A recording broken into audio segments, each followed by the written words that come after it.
ഇന്ന് നമ്മുടെ കൈവശം ലാൻഡ് ഉണ്ട്. പക്ഷെ ആ ലാൻഡിനെ എങ്ങനെ യൂസ് ചെയ്യണം, അല്ലെങ്കിൽ എന്ത് പ്രൊജക്റ്റ് കൊണ്ടുവരണം, എങ്ങനെ അതിനെ മാനേജ് ചെയ്യണം അറിയാത്ത ഒത്തിരി ആളുകളുണ്ട്. ഡിമാൻഡ് ഉള്ള പ്രൊജക്റ്റ് ഉണ്ട്, ഡിമാൻഡ് കുറഞ്ഞ പ്രൊജക്റ്റ് ഉണ്ട്. കറണ്ട് സിറ്റുവേഷനിൽ warehouse, manufacture unit, cold storage, ഇത്തരം പ്രൊജക്റ്റുകൾ ഇന്ന് കേരളത്തിൽ ഒത്തിരി ഡിമാൻഡ് നിലനിൽക്കുന്ന ഒരു പ്രൊജക്റ്റാണ്. അങ്ങനെയാണെങ്കിൽ നമുക്ക് ഈ പ്രൊജക്റ്റ് എങ്ങനെ കൊണ്ടുവരാം? ഇവിടെ ഏതൊരു പ്രൊജക്റ്റിലും ലോസ് സംഭവിക്കാനും ചാൻസ് ഉണ്ട്, അത് വളരെ നല്ല രീതിയിൽ പ്രോഫിറ്റ് ആവാനും ചാൻസ് ഉണ്ട്.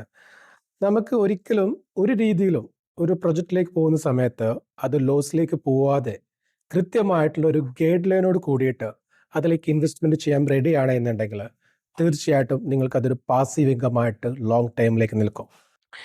ഇത്തരം പ്രൊജക്റ്റിലേക്ക് നിങ്ങൾ ഇൻവെസ്റ്റ്മെന്റ് ചെയ്യാൻ റെഡിയാണ്. ഇനി അതല്ല, നിങ്ങളുടെ സ്വന്തം ലാൻഡിനകത്ത് ഒരു പ്രൊജക്റ്റ് കൊണ്ടുവരാൻ നിങ്ങൾ റെഡിയാണെങ്കിൽ അത് എങ്ങനെ കൊണ്ടുവരണം, ഏത് രീതിയിൽ കൊണ്ടുവരണം, അതിന് കൃത്യമായ ഒരു കൺസൾട്ടേഷൻ തരാൻ സാധിക്കും. നിങ്ങൾക്ക് ഏറ്റവും എഫിഷ്യൻ്റ് ആയിട്ടുള്ള രീതിയിൽ ഒരു കൃത്യമായിട്ടൊരു പ്ലാനിങ്ങോട് കൂടിയിട്ട് നിങ്ങളെ ഹെൽപ്പ് ചെയ്യാനും സപ്പോർട്ട് ചെയ്യാനും എനിക്ക് സാധിക്കും. നിങ്ങൾക്ക് ഈ താഴെ കാണുന്ന നമ്പറിൽ വിളിച്ചുകൊണ്ട് നിങ്ങൾക്ക് ബുക്ക് ചെയ്യാവുന്നതാണ്. Thank you.